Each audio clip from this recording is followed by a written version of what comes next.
آئیے بغیر کسی تمہید کے حضرت مولانا مفتی شکیل صاحب دامت برکاتہ جماعت شریعہ سے میں گزارش کروں گا کہ وہ تشریف لائیں اور اپنے خطاب سے ہم سب کو نوازیں، کچھ ایسی باتیں کہہ جائیں جو ہم سب لوگ اپنے دامن میں سمیٹ کر لے جائیں اور ہم سب کے لیے مشعل راہ ثابت ہو۔ کہتے ہیں کہ اور بھی دنیا میں سخنور بہت اچھے، لیکن مفتی شکیل صاحب کا انداز بیان اور غالب سے معذرت کے ساتھ، بہت معذرت اور معافی کے ساتھ، آئیے مفتی شکیل صاحب کو سنتے ہیں۔ بسم اللہ الرحمن الرحیم، الحمدللہ رب العالمین والصلاة والسلام علی سید المرسلین وعلی آلہ واصحابہ اجمعین، اما بعد، اعوذ باللہ من الشیطان الرجیم، بسم اللہ الرحمن الرحیم۔ قال الذی عنده علم من الكتاب انا آتیک به قبل ان يرتد الیک طرفک، صدق اللہ العظیم۔ وقال النبی صلی اللہ علیہ وسلم خیرکم من تعلم القرآن وعلمہ، او کما قال علیہ السلام۔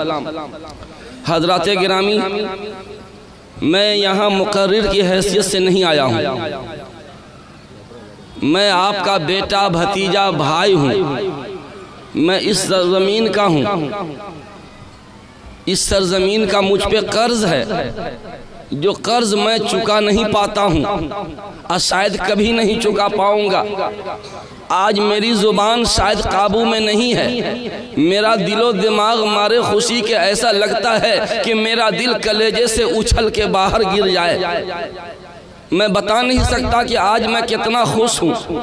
بحیرہ کے چپے چپے میں یہ ہر طرف جو اجالا دکھائی دیتا ہے، یہ ہر طرف جو اجالا دکھائی دیتا ہے، یہ قرآن کے نور کا جلوہ دکھائی دیتا ہے، اور خدا کرے کہ میرا دم اسی جگہ نکلے جہاں سے گنبد خضرا دکھائی دیتا ہے۔ تو حضرات گرامی، یہ تحفظ قرآن کی تحریک اللہ نے چلایا۔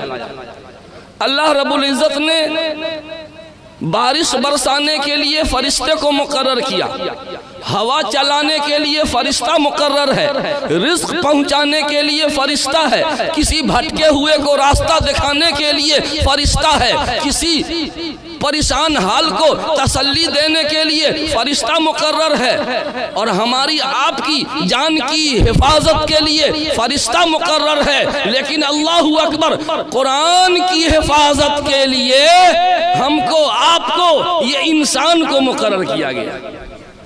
تحفظ قرآن یہ شعبہ ہے اللہ رب العزت کا، بارش برسانے کے لیے فرشتہ، رزق پہنچانے کے لیے فرشتہ، لیکن قرآن کی حفاظت کے لیے یہ حفاظ کرام، اللہ اکبر۔ اس بحیرہ کی سرزمین پر اتنے حفاظ کرام کبھی جمع ہوئے تھے؟ بوڑھے لوگ بتائیں بوڑھے لوگ، اتنے حفاظ کرام، اور پوری دنیا کا اعلیٰ دن، صرف ہندوستان کا نہیں، دنیا بھر کا ماہر قرآن آج تک کبھی نہیں جمع ہوا تھا۔ یہ پہلا پروگرام تحفظ قرآن کے لیے ہے، مسابقہ قرآن کریم۔ اس لیے میں گاؤں والوں کو، آپ کا بیٹا، بھتیجا، بھائی ہونے کے ناطے میں آپ کو پیغام دینا چاہتا ہوں کہ مسلک کے نام پر نہیں، قرآن کے نام پر جمع ہو جائیے، قرآن کے نام پر جمع ہو جائیے۔ قرآن سب کا ایک ہے، جو افریقہ کے جنگل میں قرآن پڑھا جاتا ہے، وہ ہمالیہ کے پہاڑی پر وہی قرآن پڑھا جاتا ہے۔ صبح سے لے کر شام تک، اب تک جتنا قرآن پڑھا گیا، مجھے قسم کھا کے بتائے کوئی کہ کیا ایک شوشے کا بھی اس میں مسلکی اختلاف ہے؟ نہیں ہے۔ تو پھر کیا بات ہے؟ قرآن دعوت دے رہا ہے، آئیے آئیے، سب کو آواز دیجئے۔ میں ان حفاظ کرام کو مبارکباد پیش کرتا ہوں۔ اللہ کے نبی نے آپ کو ایوارڈ دے دیا ہے، یہاں پر تو 3 آدمی کو ایوارڈ ملے گا، اب مزید 8 آدمی کو، مزید 5 کو، 3 کو ملے گا پوزیشن، اب مزید 5 کو ایوارڈ ملے گا۔ لیکن میں کہتا ہوں کہ یہ مسابقہ قرآن والے 5 3 8 کو دیں گے ایوارڈ، لیکن اللہ اکبر، سب سے سچی زبان نے، رسول اللہ صلی اللہ علیہ وسلم نے قرآن پڑھنے والے ہر حافظ کو، قرآن پڑھانے والے تمام معلم کو ایوارڈ دے دیا۔ کیا؟ خیرکم خیرکم خیرکم تم میں سب سے بہتر، سب سے سندر، سب سے بیسٹ کوالٹی کا وہ ہے جو قرآن سیکھے اور جو قرآن سکھائے۔ تو آپ کو ایوارڈ ملا ہوا ہے رسول اللہ صلی اللہ علیہ وسلم کی جانب سے سب سے اچھا انسان ہونے کا۔ اس لیے میں دل کی اتھاہ گہرائیوں کے ساتھ ان حفاظ کرام کو مبارکباد پیش کرتا ہوں۔ ایک بات ختم ذکر کر کے میں رخصت ہوتا ہوں، مجھے 10 سے 12 منٹ کا وقت ملا ہے۔ آج کے دور میں بعض باتیں ایسی ہیں کہ ادھر دھیان نہیں جاتا۔ وہ کیا؟ جلسے دستار بندی ہوتا ہے، حافظ قرآن کو پگڑی ملتی ہے، بیگ ملتا ہے، ہار پہنایا جاتا ہے، نذرانہ ملتا ہے، اور بھی بہت سارا سامان انعام کے طور پہ ملتا ہے۔ لیکن مجھے بتائیے اسی اسٹیج پر قرآن پڑھانے والا جس نے حافظ بنایا، حافظ بننے والوں کا تو اتنا مان سمان ہوا، لیکن جس نے حافظ بنایا اس کی کوئی عزت افزائی اسٹیج سے نہیں ہوتی۔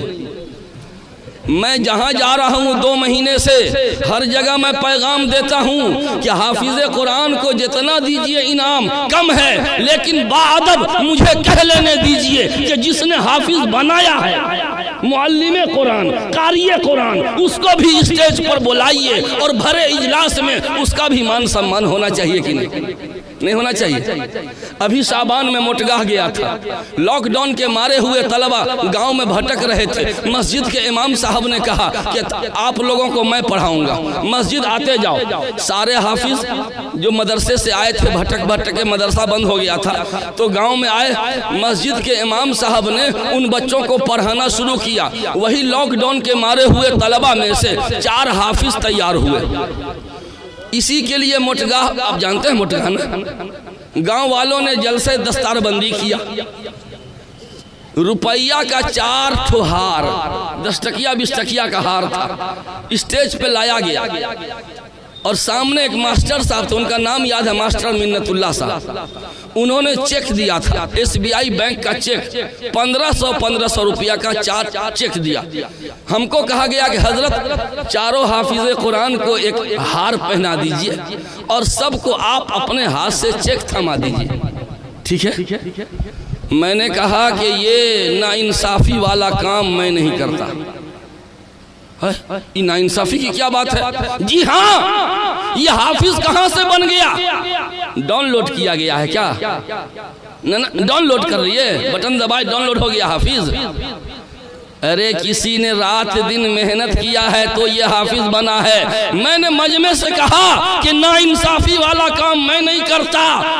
یہ معلم قرآن جنہوں نے حافظ بنایا ہے اس کا ہار کہاں ہے؟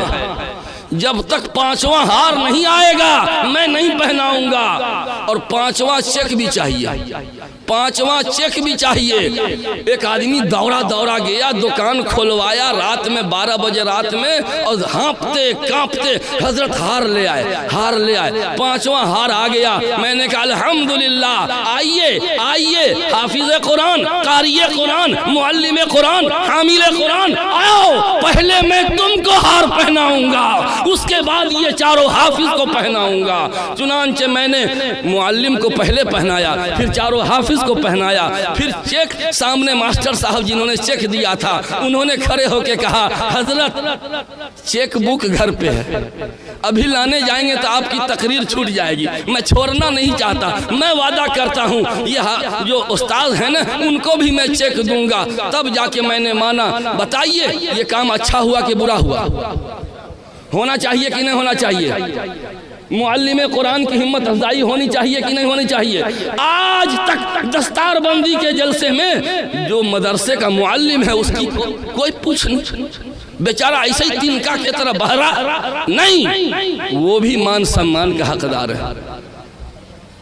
اور ایک بات، میرا وقت شاید ختم ہو گیا، نہیں آپ خاموش رہیے، سنیے۔ اور یہ قرآن پڑھنے والے پڑھانے والے آپ کا سینہ فخر سے چوڑا ہو جانا چاہیے۔ میں نے آیت کریمہ پڑھی ہے سلیمان علیہ السلام نے کہا تھا جناتوں کو، جنات پہ بادشاہت تھی، کہا کون ہے جو بلقیس کا تخت اٹھا کے لے آوے گا؟ بلقیس کا تخت، شاہی تخت کتنا بھاری ہوتا ہے سمجھیے، وہ تو کران سے کھینچ کے اٹھانا پڑے گا۔ کہا کون ہے جو تخت اٹھا کے لائے؟ قال عفریت من الجن، جو جنات کا سرغنہ تھا، جو جناتوں کا سردار تھا، اس نے کہا انا آتیک بہ قبل ان تقوم من مقامک، آپ کا اجلاس لگنے سے پہلے میں تخت کو اٹھا کے حاضر کر دوں گا۔ ہیکل جنات، کس کی پرواز، 1 منٹ میں یہاں سے کلکتہ اڑ کے چلا جاتا ہے اور دوسرے کو اڑا کے لے کے بھاگ جاتا ہے۔ جنات میں اتنی طاقت ہے۔ جنات نے کیا کہا؟ آتی کبھی ان تقوم من مقامک، اے سلیمان علیہ السلام، آپ کا اجلاس لگنے سے پہلے میں تخت بلقیس کو حاضر کر دوں گا۔ سنیے آگے سنیے، لیکن آگے قال الذی عنده علم من الکتاب، جس کو کتاب اللہ کا علم تھا، کتاب اللہ کا جس کو علم تھا، وہ آصف بن برخیہ تھا، اس نے کیا کہا؟ جنات نے تو کہا کہ آپ کا اجلاس لگنے سے پہلے، اب 2 گھنٹہ 4 گھنٹہ کے بعد، پتہ نہ کیا گھنٹہ کے بعد ان کا اجلاس لگے گا، لیکن جو قرآن کا عالم تھا، قرآن کا علم تھا، کتاب اللہ کا علم جس کے پاس تھا، اس کا ٹیلنٹ دیکھیے، کام کا پک اپ دیکھیے، کام کی رفتار کو دیکھیے، تو وہ کہتا ہے انا آتیک بہ قبل ان یرتد الیک طرفک، اے نبی میں تو پلک جھپکنے سے پہلے حاضر کر دوں گا۔ یہ کون ہے؟ قرآن کا علم آنے کے بعد اس کے کام میں رفتار بڑھ جاتا ہے، پک اپ بڑھ جاتا ہے، اس کا ٹیلنٹ کئی گنا ڈبل ہو جاتا ہے۔ میں سمجھتا ہوں جو قرآن کا ماہر ہوگا وہ پوری ملک کا بادشاہ بننے کی صلاحیت رکھتا ہے۔ دیکھیے قاری صاحب ہیں، قاری صاحب ہیں یہاں، قاری صہیب صاحب، قرآن نے دیکھ لیجیے، قرآن کا جو ماہر ہوگا نا وہ MLC کیا وزیر اعلیٰ بننے کی بھی صلاحیت اپنے اندر رکھتا ہے۔ اس لیے میں آپ سب سے کہنا چاہتا ہوں کہ پہلے حافظ قرآن بنا دیجئے، اس کا دماغ کی میموری بڑھ جائے گی، اور جس میدان میں بھیج دیجئے، ڈاکٹر بنائیے، سارے ڈاکٹروں پہ چھا جائے گا، انجینئر بنائیے، سینکڑوں انجینئروں کا وہ حافظ قرآن استاذ بن جائے گا۔ اس لیے آپ لوگ بھی اپنے اپنے بچوں کو حافظ بنائیے۔ ایک بات کہہ کے میں رخصت ہو رہا ہوں قرآن پڑھانے والوں کے لیے کہ آپ کا سینہ فخر سے چوڑا ہو جانا چاہیے۔ ایک واقعہ جلدی سن لیجیے۔ قاری شکیل صاحب، جیسے حضرت ابھی قاری سراج صاحب نے قرأت کیا، ایسے ہی ایک قاری شکیل صاحب تھے جو کشمیر کے ایک مدرسے میں پڑھاتے تھے، اور مولویوں کی تنخواہ کیا آپ لوگ دیتے ہیں وہ تو پتہ ہی ہے آپ کو۔ بچیاں بڑی ہو رہی تھی، گھر نہیں بنائے تھے، پریشان تھے، انہوں نے پاسپورٹ بنوایا کہ جائیں گے سعودی وغیرہ، 2-4-10 سال کما کے آئیں گے تو بیٹی کی شادی بھی کر لیں گے، گھر بھی بنا لیں گے، اب پھر پڑھانا شروع کر دیں گے۔ پاسپورٹ بنوایا، اتفاق کے ویزا بھی آ گیا۔ کہاں کا ویزا؟ سعودی کا، اور سعودی میں بھی کہاں کا؟ مدینہ منورہ کا، اور مدینہ منورہ میں بھی کون سا جاب ملا ہے؟ اللہ اکبر، روضہ رسول کی جالی صاف کرنے کا۔ کیا جاب ملا؟ روضہ رسول کی جالی صاف کرنے والا کام ملا قاری صاحب کو۔ چلے گئے وہاں، تنخواہ بھی اچھی ہے، 5 وقت نماز مسجد نبوی میں پڑھتے ہیں، ریاض الجنہ میں سجدے ادا کرتے ہیں، اور غسل کر کے، وضو کر کے، خوشبو میں معطر ہو کر کے، بڑے ادب کے ساتھ زبان پر درود پاک ہے، اور اللہم صلی علی محمد پڑھتے جاتے ہیں، روضہ رسول کی جالی کو صاف کرتے جاتے ہیں۔ یہی ان کا دن ہے، یہی ان کی رات ہے، یہی ان کی صبح ہے، یہی ان کی شام ہے۔ کتنا پیارا جاب ملا، بولیے نا۔ اگر اس مجمع میں کہا جائے کہ روضہ رسول کی جالی صاف کرنے کے لیے ویکینسی آئی ہے، سب تیار ہو جائے گا کہ نہیں؟ نہ ہو جائے گا؟ ہم بھی تیار ہو جائیں گے۔ حالانکہ حدیث کی کتاب پڑھاتا ہوں، چھوڑ کے چل دیں گے کہ کم سے کم دیار حبیب میں رہیں گے، اور گنبد خضرا سے جو ہوا ٹکرا کے گزرے گی ان ہواؤں میں سانس لوں گا۔ ہر کوئی تیار ہو جائے گا نا۔ قاری شکیل صاحب بھی چلے گئے، روضے کی صفائی کر رہے تھے۔ ایک بار اسی